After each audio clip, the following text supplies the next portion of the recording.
bonjour, bonsoir chez vous en Afrique, en Europe, en Asie, en Amérique, disons partout dans le monde.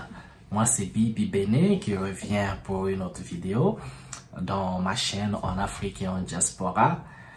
N'oubliez pas les gars de vous abonner, n'oubliez pas de partager la vidéo ou encore mes vidéos pour ceux qui sont abonnés. Il y a plein de sujets comme ça.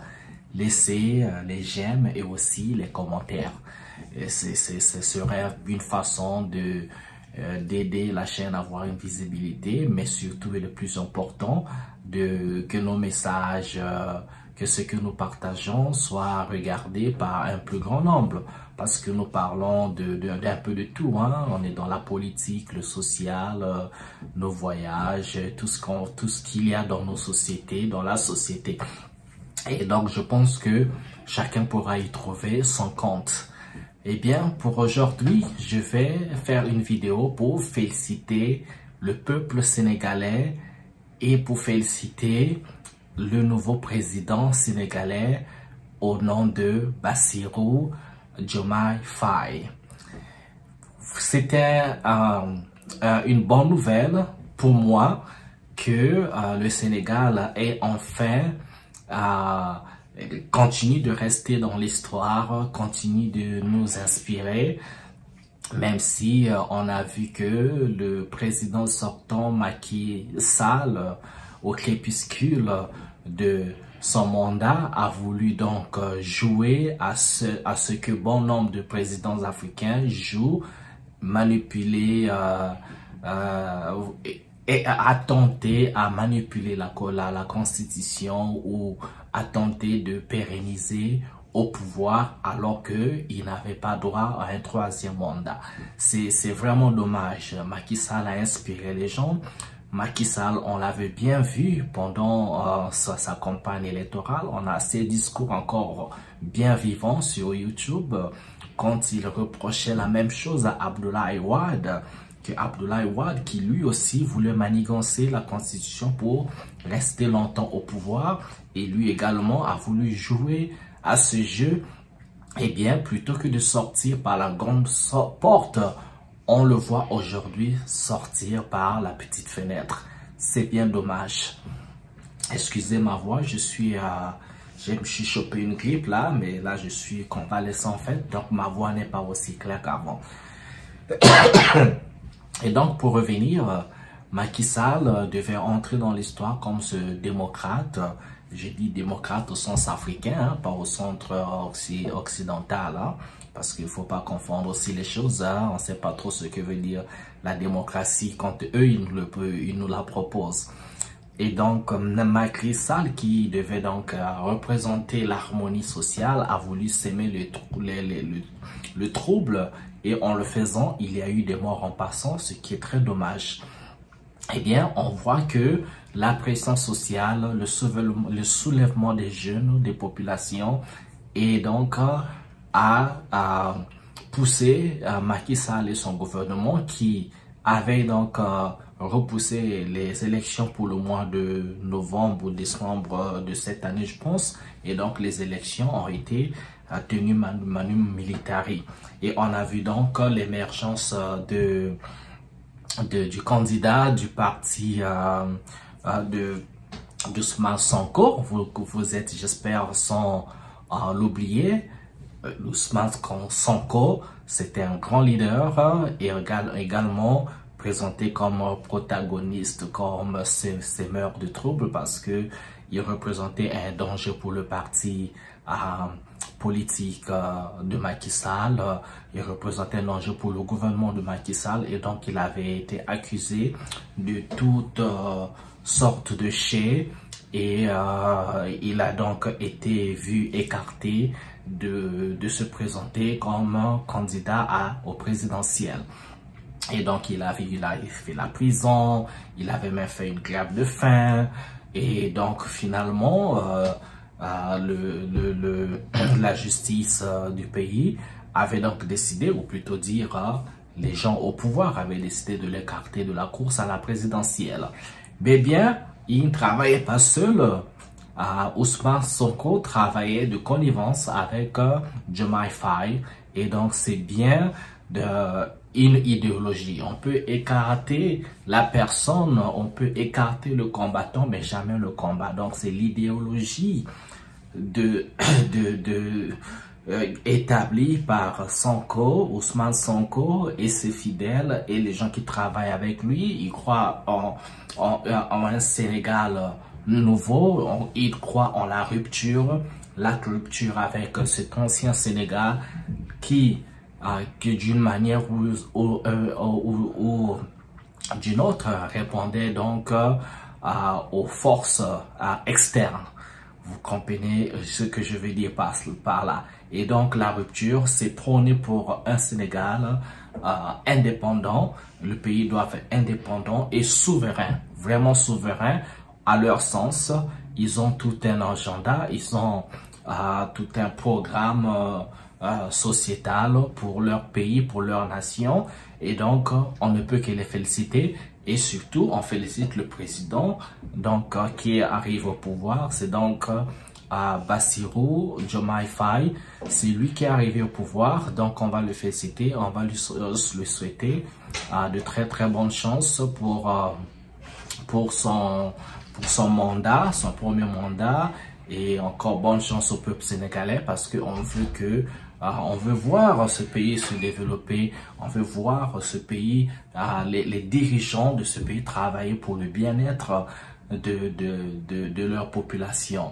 Il faudrait qu'il y ait donc ces plans, j'espère. Je n'ai pas encore lu la feuille de route, mais bien, on va pas les tenir rigueur tout de suite. Il faut leur donner le temps de travail, donner à Diomaye Faye de constituer son gouvernement, et j'espère qu'il y aura une place dans ce gouvernement pour Ousmane Sonko, et j'espère qu'il y aura une bonne entente entre lui. Déjà, il avait fait un discours rassembleur parce qu'il ne s'agit pas ici de diviser, il s'agit de rassembler les peuples et que tout le monde travaille ensemble parce qu'on a besoin des compétences de tous les Sénégalais. Il n'y a que tous les Sénégalais, tous les fils et filles du Sénégal qui vont construire le Sénégal. Donc, on leur donne la chance, on leur donne le pouvoir et vraiment toutes les bonnes énergies pour qu'ils réussissent à construire les routes, les hôpitaux, et surtout donner de l'emploi aux jeunes, parce qu'il y a plein de jeunes aussi au Sénégal qui sont chômeurs. Il y en a beaucoup qui meurent à la traversée de la mer Méditerranée pour arriver à Lampedusa, ou arriver sur les côtes européennes, en Italie, en Espagne, et arriver jusqu'en France. Donc, il y a des milliers de Sénégalais, des fils et filles du Sénégal sont morts noyés dans la mer Méditerranée. Donc, cela doit cesser. Il faudrait que le Sénégal soit transformé en cet Eldorado africain où les enfants du Sénégal n'auront pas besoin d'aller en Europe ou en Amérique pour chercher une vie. Ils doivent aller dans ces pays-là peut-être pour le tourisme, voilà, c'est ça, mais pas pour se dire que l'Eldorado, c'est de l'autre côté. Donc, il faut qu'on leur donne ce temps de travailler et que les peuples doivent les accompagner dans cette mission qui est très noble d'ailleurs. Et il faut remarquer que Diomaye Faye devient donc le premier président africain, le premier, je sais pas, mais parmi les premiers présidents africains, ou bien le premier en ce moment, je pense, le plus jeune, mais jeune, démocratiquement élu, ok? Parce que le plus jeune, en fait, c'est Ibrahim Traoré du Burkina Faso, mais lui n'est pas arrivé au pouvoir par les urnes, il est arrivé au pouvoir parce qu'il y avait un ras-le-bol quelque part, il fallait donc arracher le pouvoir. Eh bien oui, parfois il faut le faire. L'histoire nous prouve que les militaires, beaucoup de militaires ont bien pu développer leur pays, bien plus protégé, bien plus donner une bonne feuille de route, un bon canevas pour le fonctionnement de leur pays. On ne citera pas celui qui inspire tout le monde, Thomas Sankara, on va voir Jerry Rawlings du Ghana, qui était lui aussi militaire. Il y en a plein, hein. Au Congo-Brazzaville, même si c'est pas un bon exemple, mais il y a eu Sassou Nguesso qui est encore là après plus de 40 ans. Et bon voilà, il y a les militaires ont fait de choses et s'il faut aller à l'extérieur de l'Afrique, on va prendre le très célébré le général de Gaulle français, le général français Charles de Gaulle, et vous savez ce qu'il a fait pour la France. Donc pour certains, s'il est comme un héros pour son pays, mais pas pour nos pays, pas pour nous les Africains, mais ça c'est notre sujet, mais je dis tout simplement que les militaires arrivent au pouvoir pour avoir faire les choses. Mais je vais revenir sur la jeunesse que représente donc Ibrahim Traoré, Assimi Goïta du Mali. Là on a Diomaye Faye qui vient d'arriver. Donc il faut comprendre que le pouvoir, il faut donner la chance à la jeunesse. Et d'ailleurs c'est très drôle. Pourquoi? Parce que la majorité des présidents africains aujourd'hui qui sont vieux, mais pour la plupart, quand ils sont arrivés au pouvoir, ils étaient très jeunes. Ils étaient ils étaient vraiment pour la majorité, ils étaient dans la trentaine ou à peine 40 ans. Ou à peine 40 ans, hein, à l'exception des gens comme celui du Burkina, de la Côte d'Ivoire aujourd'hui, qui est arrivé vieux. Mais je vous assure que c'est des gens qui ont commencé la politique, ils avaient 18 ans, 19 ans, 20 ans. Au Congo-Brazzaville, Marien Ngouabi est arrivé au pouvoir à 32 ans. C'était le cas avec Thomas Sankara. Et au niveau de la Côte d'Ivoire, vous avez la femme de Nelson Mandela, la feu Winnie Mandela. Eh bien, elle a commencé à être militante. Elle avait 18 ans, 19 ans. Donc, c'était dans ce temps, surtout à l'orée des indépendances, c'était des jeunes, en fait, qui étaient au devant de la scène politique. On a parfois tendance à l'oublier parce que plein de ces jeunes sont aujourd'hui vieux.